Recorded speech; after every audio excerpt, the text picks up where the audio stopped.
Pope Benedict. The funeral will be held in St. Peter's Square on Thursday. That's on the 5th of January, and will be presided over by Pope Francis. Vatican spokesman Matteo Bruni said that it confirmed this. Now let's get reaction to the story. We're now joined via Zoom by Archbishop Stephen Brislin from the Southern African Catholic Bishops' Conference, spokesperson. A very good afternoon to you, and thank you very much for joining us, Arch.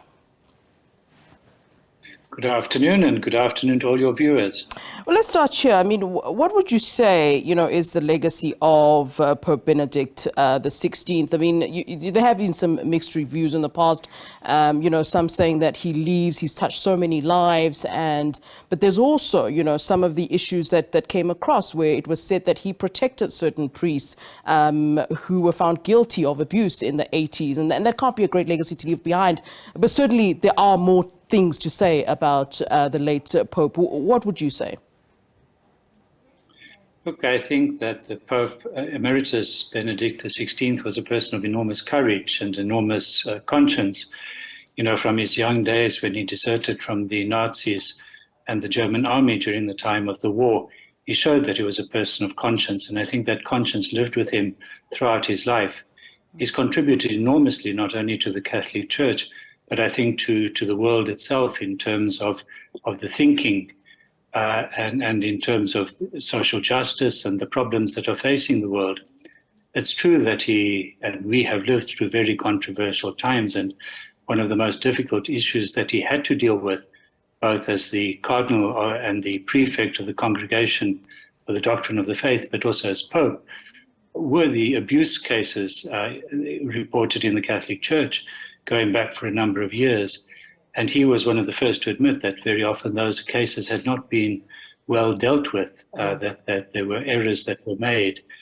But I believe that he sincerely tried to put into place processes that would in future protect children and protect vulnerable people, and to try as best as possible to deal with historic cases. And certainly there was controversy. I don't think that is unexpected. But I think that he was a very sincere and authentic person who tried to find solutions to these problems that have really been a very great scandal for the Catholic Church. Yeah.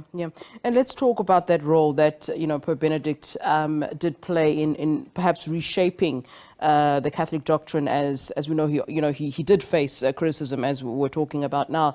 We also know that, with any new pope that comes in, there is some level of criticism that is attributed to that particular pope. I mean, with Pope Francis, for instance, it was seen that he was too modern. So let's talk about, how the late pope, the late former pope, was able then to sort of reshape and have different ideologies for Catholicism. Yes, just as you say that many people would regard the present Pope as being too modern, some would have regarded Pope Benedict as being too old-fashioned, I suppose, too traditional. But he upheld Catholic teaching, and he upheld what we believe as Catholics. The point is, I think, is that not only as the Pope, but as a priest and as a bishop, as a theologian, he contributed enormously to shaping the Church as we know it today. His role, particularly during the Second Vatican Council, where he was one of the advisory theologians at the Council, he made a tremendous contribution to that Council and to the shaping of the teachings that came from the Second Vatican Council. And we are still living in a church of the Second Vatican Council. So we must express an enormous gratitude to him for his theological ability, his intellectual input. He was an academic, and he contributed enormously to that. So we're very grateful to him, not only for his time as the Pope, but also for his time as the Cardinal and for his theological writings. But he was also very insistent that to be a Christian is also about having a personal relationship with Jesus Christ. It is about a personal encounter with Christ. It's not about just studying theology. It's about how we actually relate to Christ, feeling Christ who is part of our person, and that we belong to Christ. And we've got to live our lives in accordance to how we understand Christ wishes us to live our lives. Yeah. Let's talk about where the Catholic Church is, at the moment. I mean, I'm sure you've often been hearing of people abandoning not only, the Catholicism, but abandoning religion altogether. What do you believe to be, the future of the Catholic Church? And are you concerned, when you hear about people abandoning, their faith or religion altogether? And perhaps maybe we can talk about what the role of the popes are when it comes to this. Thank you. Yes, I think that, we will always be very sad when people leave the church, when people abandon the church or abandon the faith in general. It's always a very sad thing.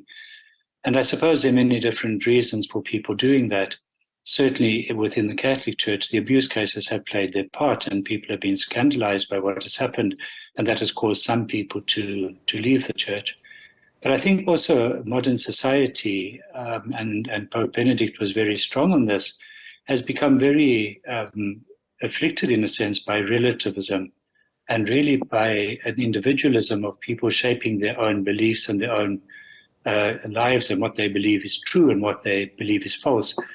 You see, he taught very much on his belief and our belief as Catholics that there is truth, that there's an absolute truth, and that we've got to discover that truth, to seek that truth, and to try to live by that truth.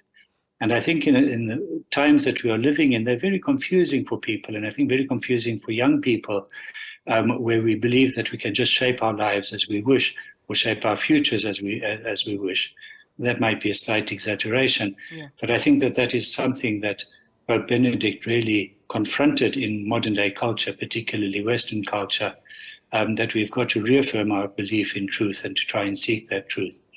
So I think in that sense, he really hit home for many, many people, and he contributed to keeping the Catholic Church united by and large. There have been people, as you say, abandoning the faith, but also in terms of the more very traditional part of the Church, there's been a more difficult type of relationship that he tried to resolve within his papacy. All right. Archbishop, thank you very much for giving us your time and certainly your reaction to the passing of Pope Benedict XVI. Thank you very much, sir. Thank you very much indeed. All right. That is Archbishop Stephen Brislin, Southern African Catholic Bishop's spokesperson.